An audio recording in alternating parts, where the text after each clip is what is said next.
हम लोग उस दिन नक्षत्रों की संज्ञा के बारे में ये देख रहे थे ना कि अब हम लोग चोरी वगैरह जाय पुस्तक या नष्ट वस्तु का ज्ञानार्थ चक्र के बारे में लिखने की बात हुई थी ना। नहीं गुरुदेव, कल षष्ठम भाव तक किया था हमने। अच्छा, वो वाला पहले लिखा दूं?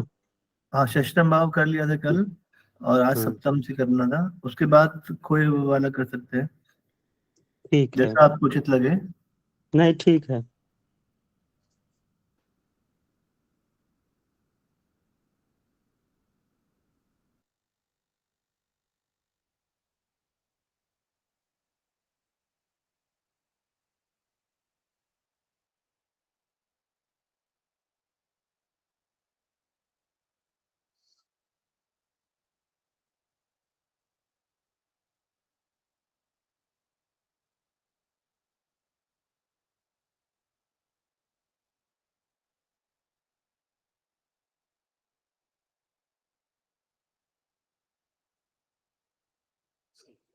एक बार हम जल्दी जल्दी फिर से शुरू से बोल दें क्या?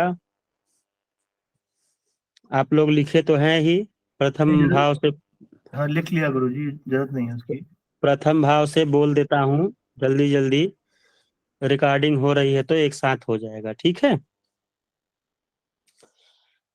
कारक और विचार।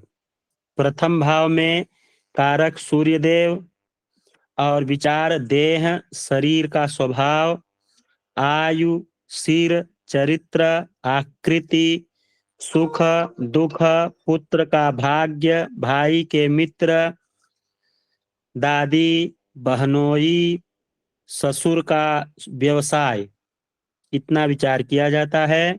द्वितीय भाव के कारक बृहस्पति देव हैं। यहाँ से विचार धन संपत्ति, आभूषण, कुटुंब, वाणी, मुख, क्रय विक्रय, शेयर और बीमा, ये विचार किया जाता है। तृतीय भाव के कारक जो हैं मंगल देव हैं।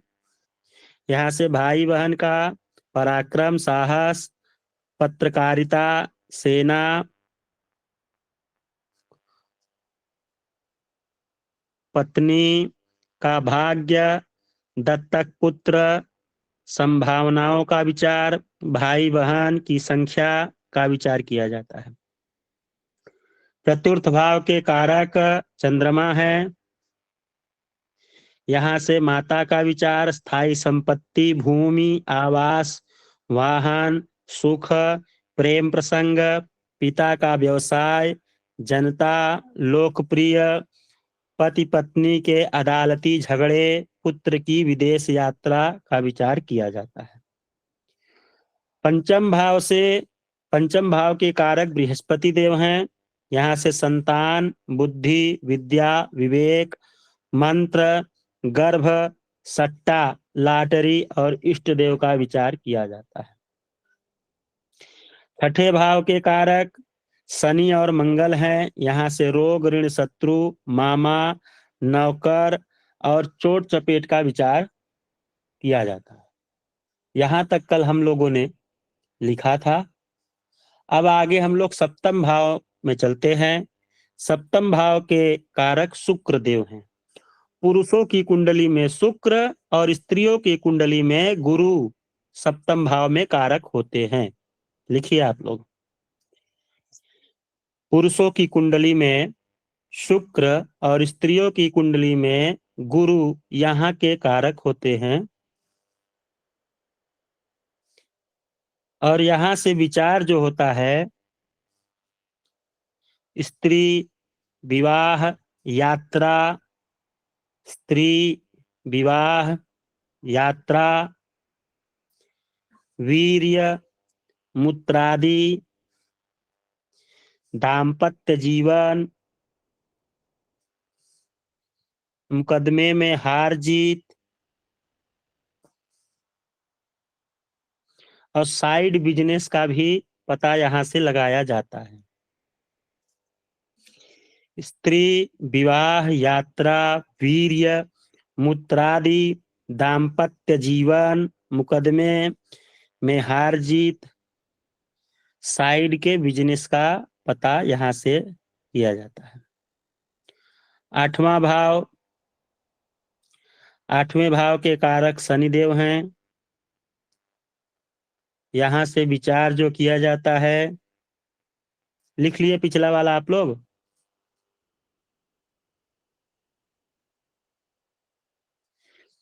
पिछला वाला हो गया?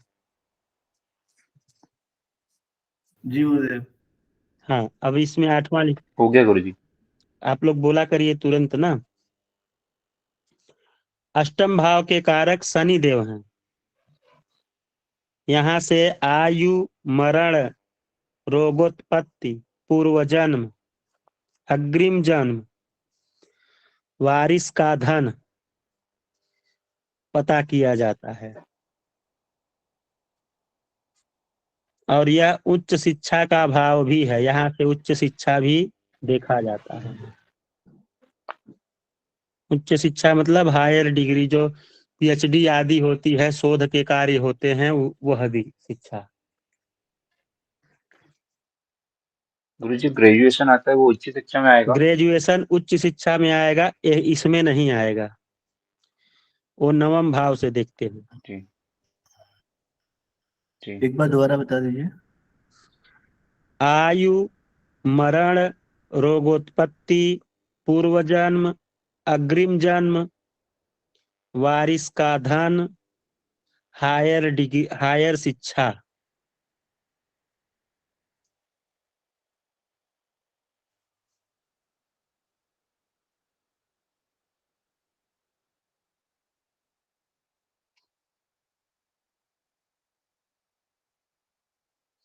हायर डिग्री का बात जो है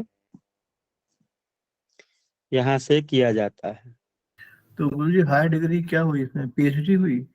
पीएचडी हुई, नेट जेआरएफ हुआ, और उससे संबंधित जो कई प्रकार के होते हैं। तो गुरुजी शिक्षा में अपना चौथा भाव और पांचवा, आठवां और नवा। चतुर्थ भी देखा जाता है थोड़ा हद तक, लेकिन मुख्यतः 5, 9, 8 भाव देखे जाते हैं। तो नवा जो है गुरुजी वो इससे कम होगा, हायर शिक्षा मतलब रिसर्च से कम होगा ना? वो ग्रेजुएशन और पोस्ट ग्रेजुएशन हुआ। अच्छा, ये उससे भी ऊपर हो गया।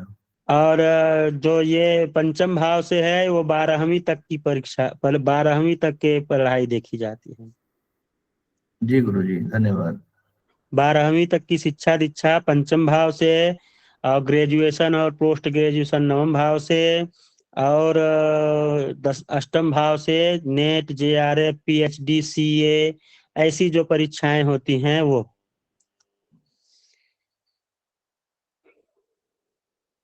चलिए नवम भाव से लिखिए।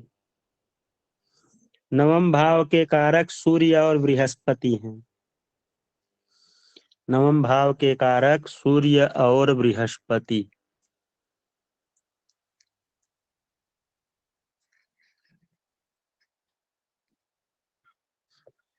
यहाँ से विचार किया जाता है भाग्य, धर्म, तीर्थ यात्रा, जल, भाग्य, धर्म, तीर्थ यात्रा, जल, धन, दया, तप, गुरु, भक्ति, पिता की बीमारी,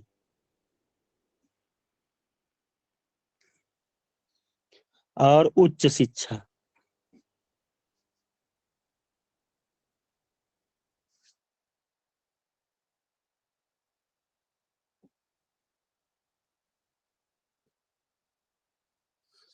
भाग्य, धर्म, तीर्थ यात्रा, जल, धन, दया, तप, गुरु, भक्ति, पिता की बीमारी, और उच्च शिक्षा का विचार नवम भाव से किया जाता है।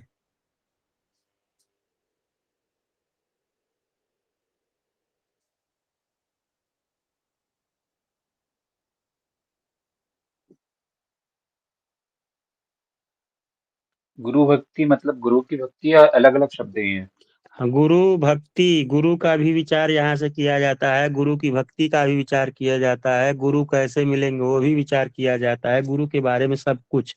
और भक्ति, देवताओं की भक्ति और गुरु की भक्ति या सब चीज की भक्ति यहाँ से देखी जाती जी गुरुदेव। है।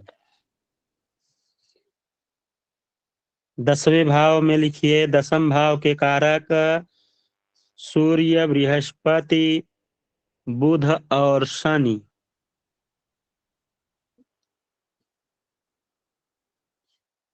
मंगल भी रहेंगे, इनमें दिया नहीं है। सूर्य, बृहस्पति, बुध, शनि, मंगल।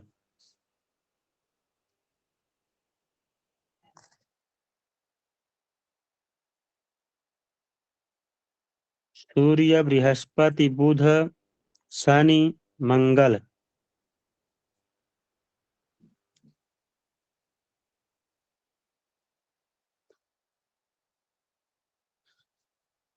यहाँ से विचार किया जाता है कर्म, नौकरी, व्यापार, राज्य पदवी, पदोन्नति,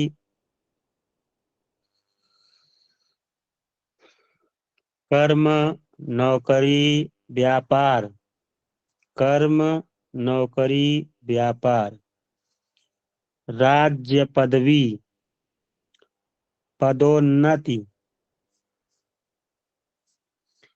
राज्य पदवी, पदोन्नति,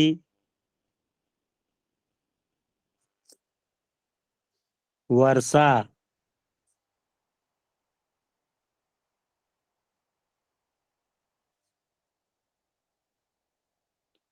वर्षा, मातृत्व,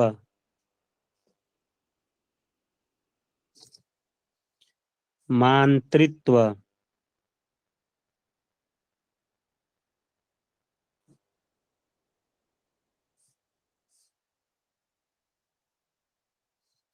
सार्वजनिक जीवन, सार्वजनिक जीवन,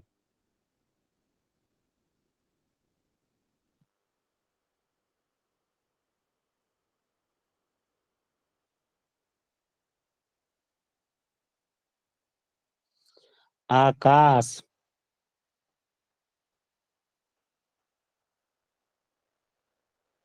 आकाश,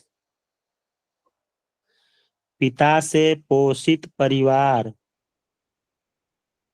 पिता से पोषित परिवार,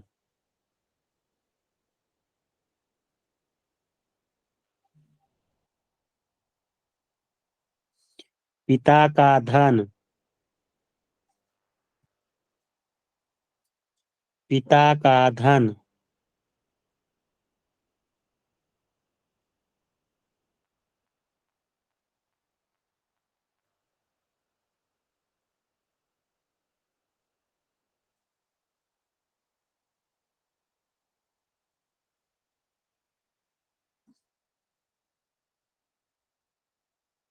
एकादश भाव लिखिए, एकादश भाव के कारक बुध।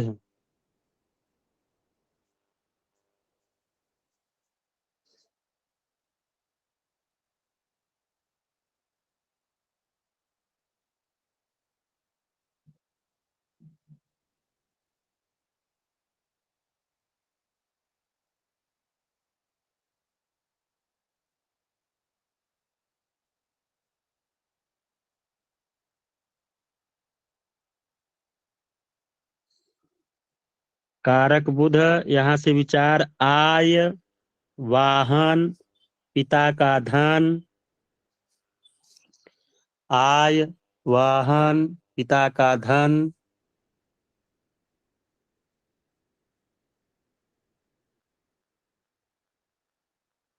पिता का धन,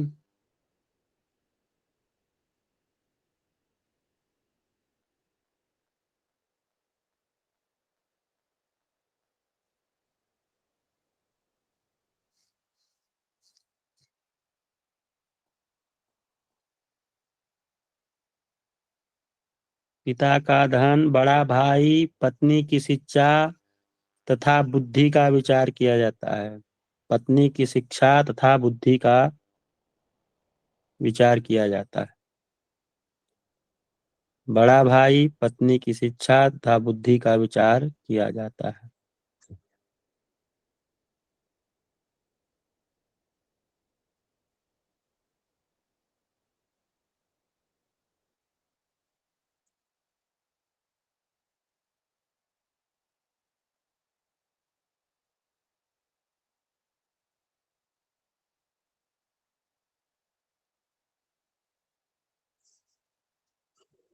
अगला लिखिए द्वादश भाव।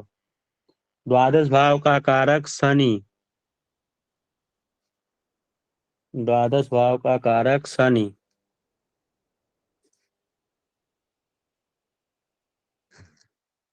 यहाँ से विचार किया जाता है मोक्ष का, प्रवास का, व्यय का। मोक्ष, प्रवास, व्यय, नींद, राजदंड।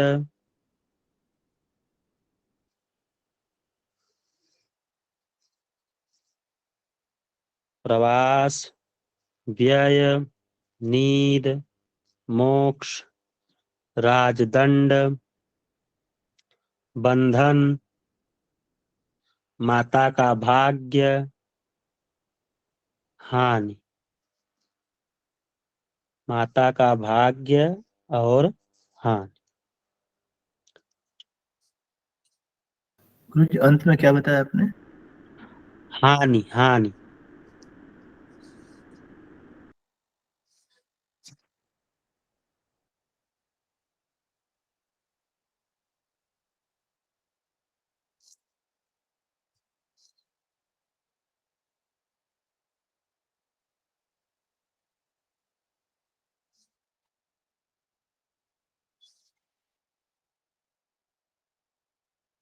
व्यय के बाद में आपने नींद बताए थे।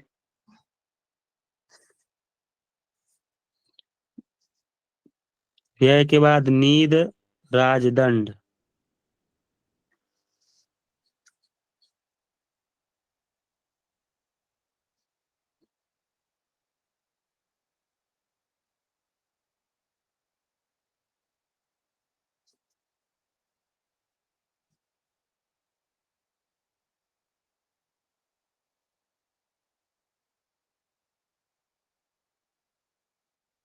गुरु जी इसमें बायां नेत्र का भी विचार किया जाता है क्या? हम्म। बायां नेत्र का भी विचार किया जाता है। हाँ, जब शरीर के अंगों का विचार बताएंगे तो लिखवाएंगे।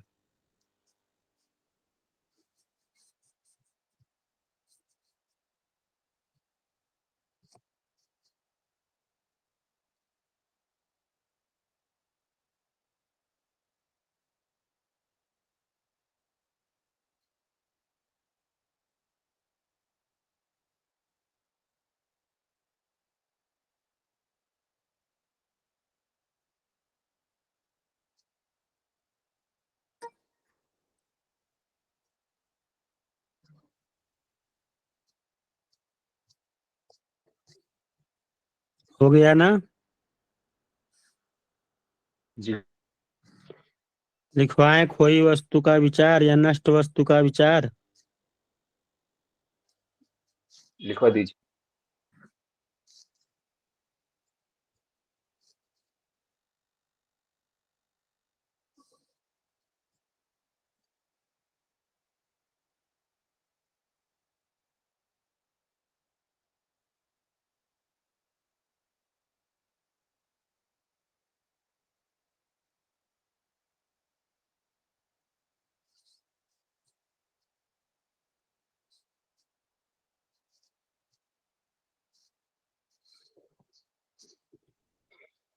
आप लोग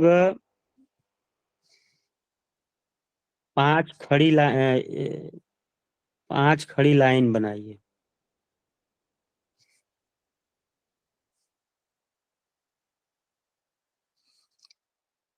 5 खड़ी लाइन बनाइए।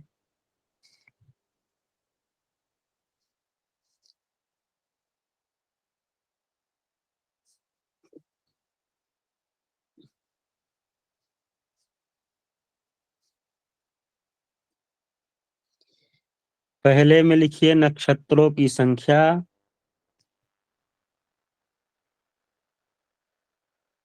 पहले भाग में लिखिए नक्षत्रों की संख्या। कोई बताइए कैसे बनाए हैं 5 खड़ी लाइन।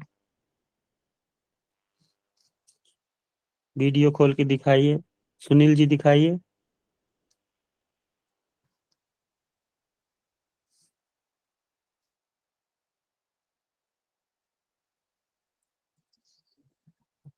दिख नहीं रहा है सुनील जी,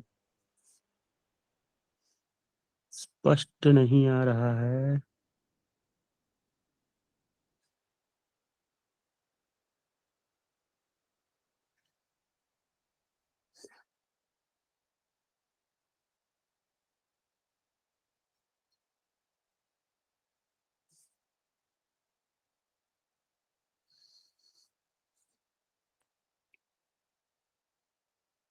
दिख नहीं रहा है, ठीक है। ऐसे लाइन, खड़ी खड़ी लाइन खींचिए, 5 उसमें कॉलम होने चाहिए, जिसमें मान लीजिए एक में हम लिखेंगे नक्षत्रों की संज्ञाएं, या नक्षत्र पहले में लिखते जाएंगे नक्षत्र, उसमें मदान्ध, ऊपर वाले में लिखिए नक्षत्रों की संख्याएं, संज्ञाएं, नक्षत्रों की संज्ञाएं। अब उसके दूसरे वाले में लिखिए अंधाक्ष।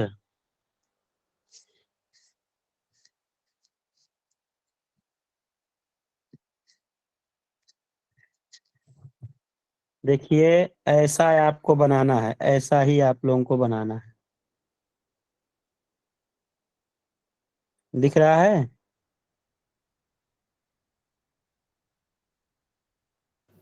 दिख रहा है। हाँ, तो ऐसे ही बनाना है। तो यहाँ देखिए नक्षत्रों की संज्ञाएं है ना,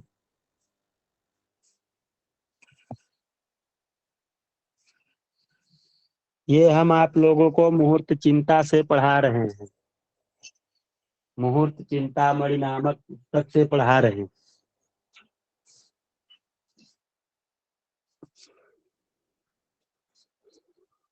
चलिए, नक्षत्रों की संज्ञाएं, दूसरे कॉलम में लिखिए अंधाक्ष, तीसरे में लिखिए मंदाक्ष, अंधाक्ष, मंदाक्ष, तीसरे में मध्याक्ष,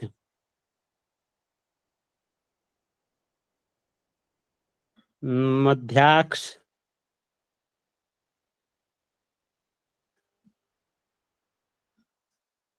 मध्याक्ष चौथे में हुआ गुरुजी। हाँ, पहले में नक्षत्रों की संज्ञाएं, हम्म, दूसरे में अंधाक्ष, दूसरे तीसरे में मंदाक्ष, चौथे में मध्याक्ष, और पांचवे में स्वक्ष, सुलोचन या स्वक्ष।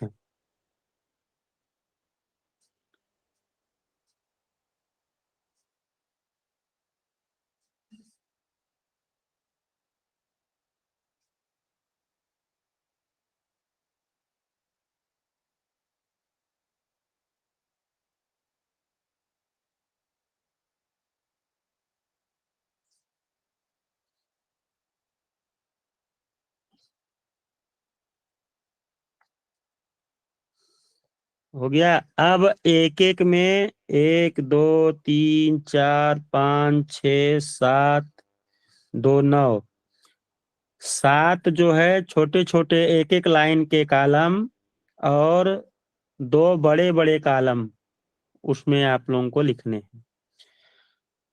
पहले में नक्षत्रों की संज्ञाएं जो हैं, उसके नीचे आप लोग नक्षत्र नक्षत्र नक्षत्र नक्षत्र 7 बार लिख लीजिए, एक के नीचे एक, एक के नीचे एक, 7 लिख लीजिए। उसके बाद 8वें में लिखिएगा फल, 9वें में लिखिएगा दिशाएं, 8वें में फल, 9वें में दिशाएं।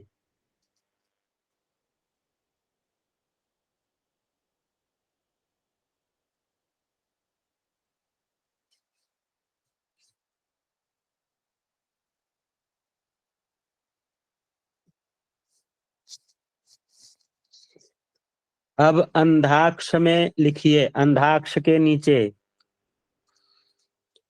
अंधाक्ष के नीचे जो 7 बार नक्षत्र आप लोग लिखे हैं, एक एक के सामने लिखते जाइएगा, मैं पहला दूसरा बोलता जाऊंगा, ठीक है। पहले में अंधाक्ष के नीचे रोहिणी, अंधाक्ष के सामने दूसरे कॉलम में, अंधाक्ष के नीचे दूसरे कॉलम में रोहिणी, दूसरे में पुष्य, तीसरे में उत्तरा फाल्गुनी, चौथे में विशाखा,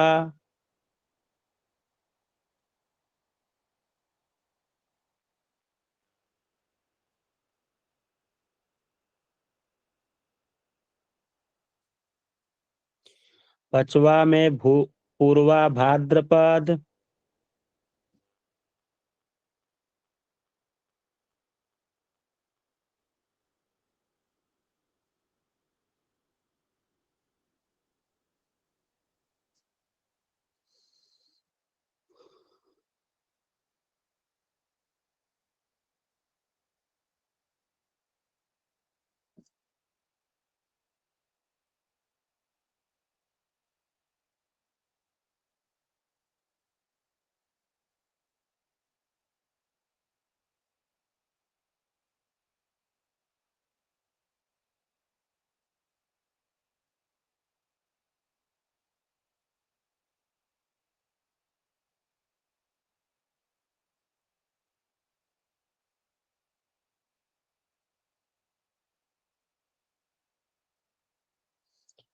पहले में रोहिणी, दूसरे में पुष्य, तीसरे में उत्तरा फाल्गुनी, चौथे में विशाखा, पांचवे में पूर्वा,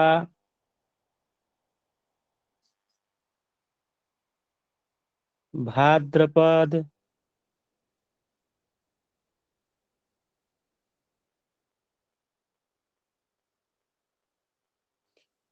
पांचवे में धनिष्ठा, छठे में धनिष्ठा, सातवें में रेवती,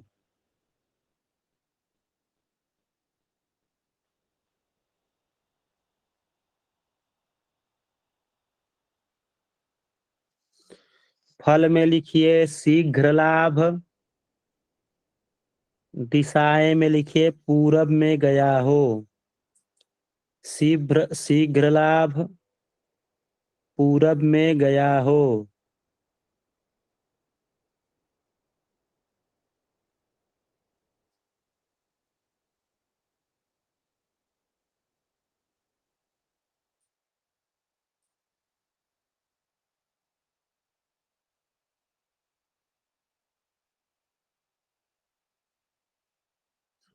मंदाक्ष के नीचे लिखिए, मंदाक्ष के नीचे लिखिए पहले में मृगशिरा, दूसरे में आश्लेषा, मृगशिरा, आश्लेषा,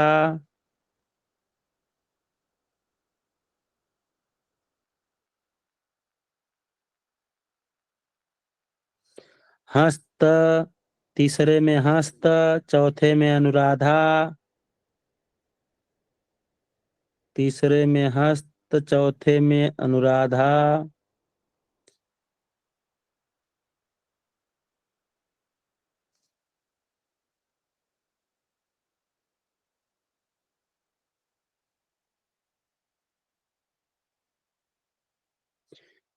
पांचवे में उसमें क्या लिखे हैं, पूर्वा भाद्रपद ना, गुरुजी।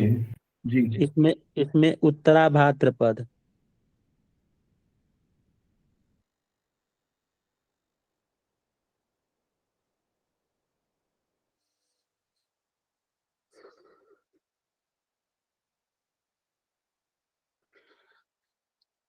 छठे में शतभिषा, सातवें में अश्विनी, छठे में शतभिषा, सातवें में अश्विनी,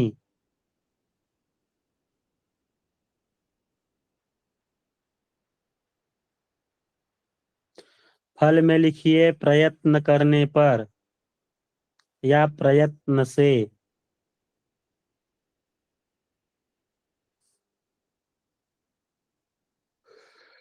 दिशाएं में दक्षिण में गया हो। इसमें दक्षिण में जाता, इस नक्षत्रों में सामान दक्षिण में जाता है चोरी होने पे या किसी भी प्रकार की खोई होने पे, और प्रयत्न करने पे, प्रयास करने पे मिल जाता है।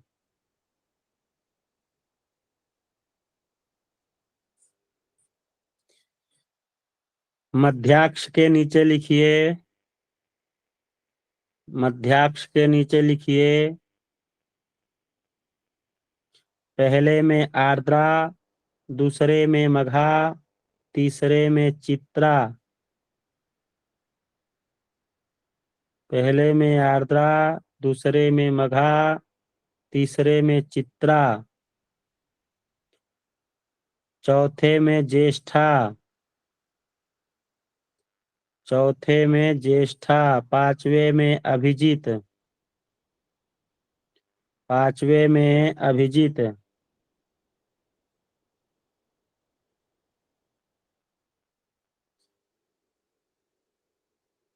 छठे में पूर्वा भाद्रपद, सातवें में भरणी, पूर्वा भाद्रपद, उसके बाद भरणी।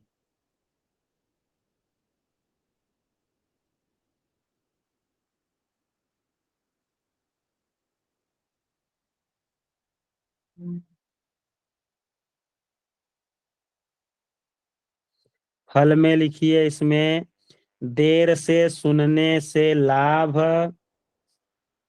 आवे या नहीं। मतलब मिल भी सकता है, नहीं भी मिल सकता है, कोई निश्चित नहीं है। प्रयास करने से मिल सकता है, हो सकता है कि मिल जाए, लेकिन यह कंफर्म नहीं बोलना चाहिए कि मिल ही जाएगा।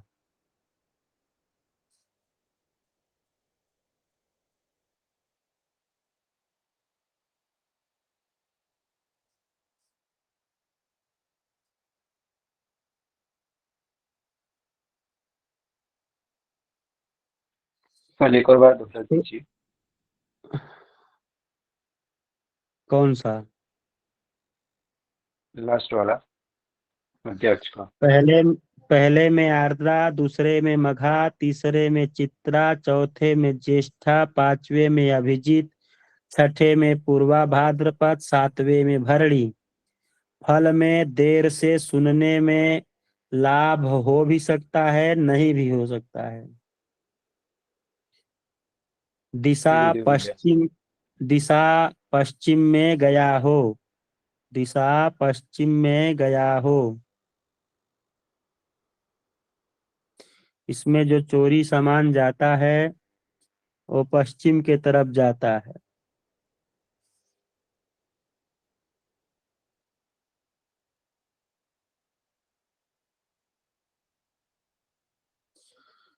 स्वच्छ सुलोचन के नीचे लिखिए, स्वच्छ सुलोचन के नीचे लिखिए पहले में पुनर्वा, दूसरे में पूर्वा फाल्गुनी, पुनर्वा पहले में, दूसरे में पूर्वा फाल्गुनी, तीसरे में स्वाति, अ,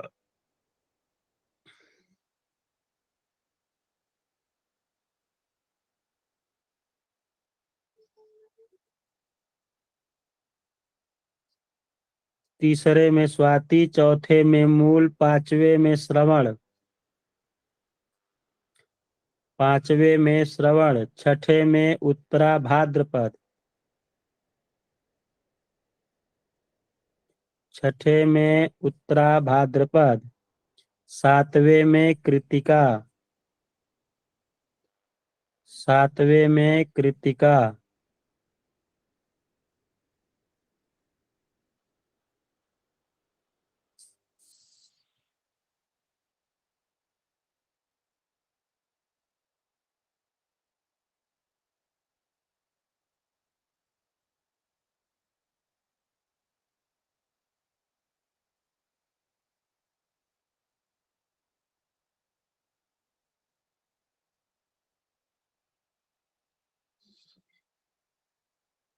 फल में लिखिए न सुनने को मिले न लाभ हो।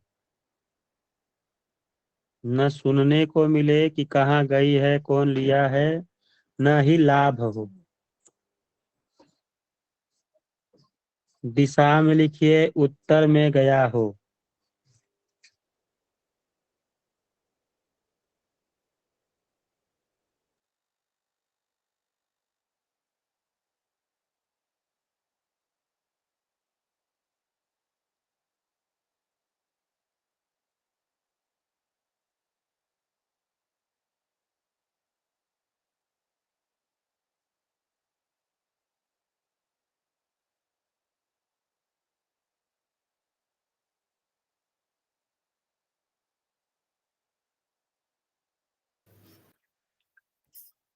गुरुजी, हाँ, गुरुजी, ये जो अंधाक्ष, मंदाक्ष, मध्यांश, इसका मुझे संस्कृत का हिंदी नहीं पता था। अंधाक्ष मतलब अंधलोचन। मंदाक्ष मतलब मंद गति से चलने वाले।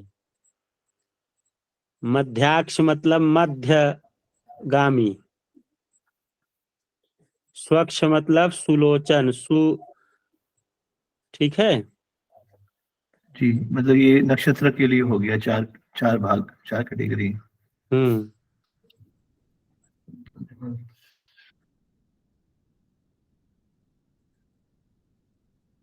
2800 नक्षत्र हो गया ना आप लोगों का। जी।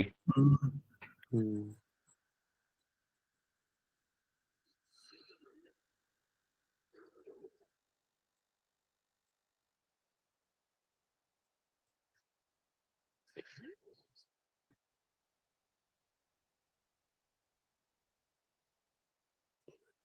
लिखिए, इसी में लिखिए नीचे लाइन में, ठीक है। तीक्ष्ण संज्ञक, मिश्र संज्ञक, ध्रुव संज्ञक।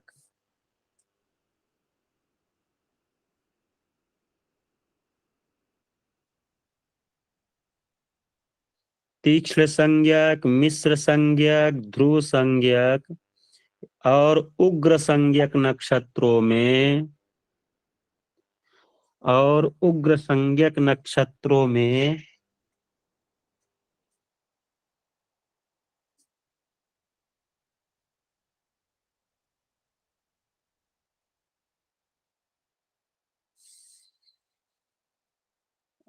उग्र संज्ञक नक्षत्रों में भद्रा और व्यतिपात योग में, भद्रा और व्यतिपात योग में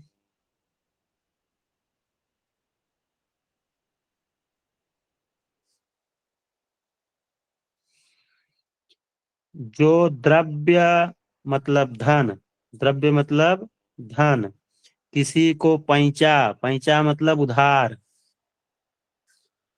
जो द्रव्य किसी को उधार के रूप में दिया जाता है,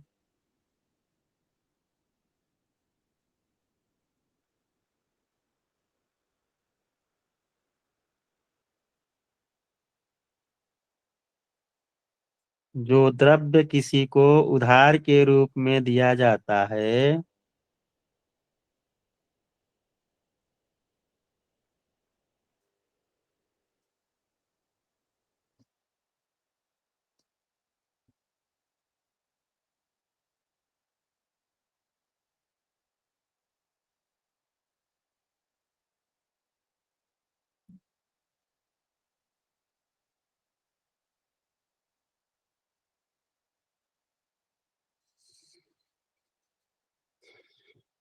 उधार के रूप में दिया जाता है, या मिट्टी के अंदर पृथ्वी में या संदूक में रखा जाता है, या मिट्टी के अंदर पृथ्वी में जमीन खोद करके पहले लोग रखते थे धन को, या संदूक में रखा जाता है, अथवा ब्याज पर जो धन किसी को दिया जाता है, अथवा ब्याज पर जो धन किसी को दिया जाता है,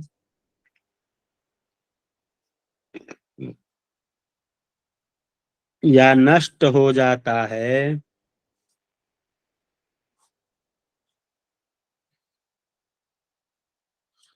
अर्थात किसी के द्वारा चुरा लिया जाता है या खो जाता है। नष्ट होने का मतलब किसी के द्वारा चुरा लिया जाता है या खो जाता है।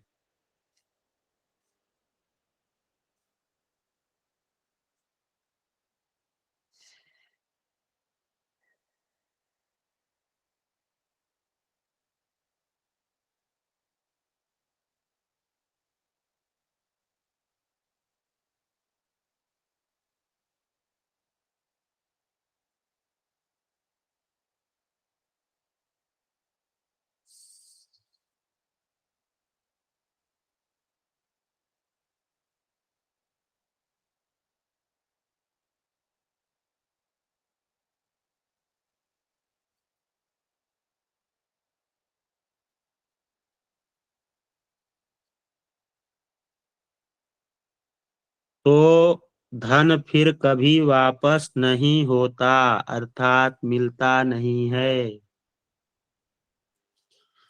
तो धन कभी वापस नहीं मिलता, चाहे किसी को कर्ज दिया रहे, चाहे मिट्टी में दबा के रखा रहे, चाहे जो है संदूक में रखा रहे, चाहे ब्याज पर दिया हो, चाहे खो गई हो या चोरी हो गई हो, इन नक्षत्रों में, इन योगों में गई चीजें कभी वापस नहीं मिलती हैं।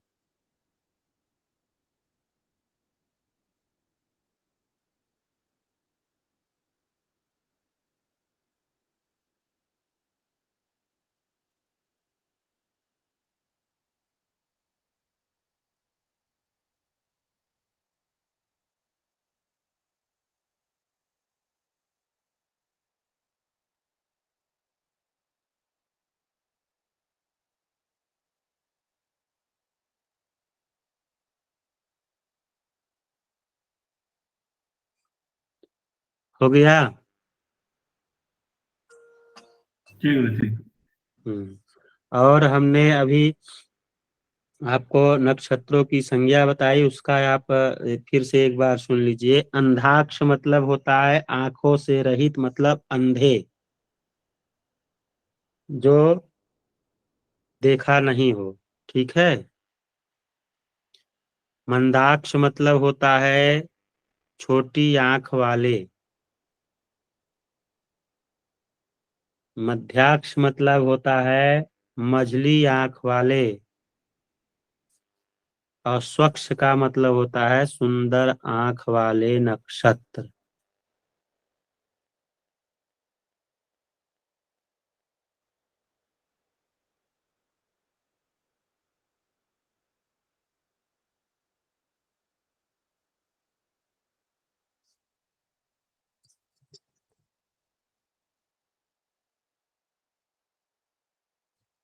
जी गुरु जी।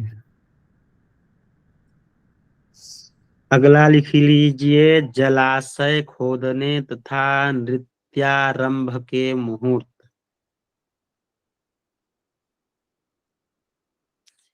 कुआं, तालाब, वापी, हाँ, बावली इत्यादि खोदने का मुहूर्त जो होता है, तो वैसे इस समय जरूरी है नहीं, लेकिन जरूरी यह है कि जो बोरविल हो रहा है, तो बोरविल के लिए यह मुहूर्त बताया जा सकता है। गुरु जी बोरिंग के लिए। हम्म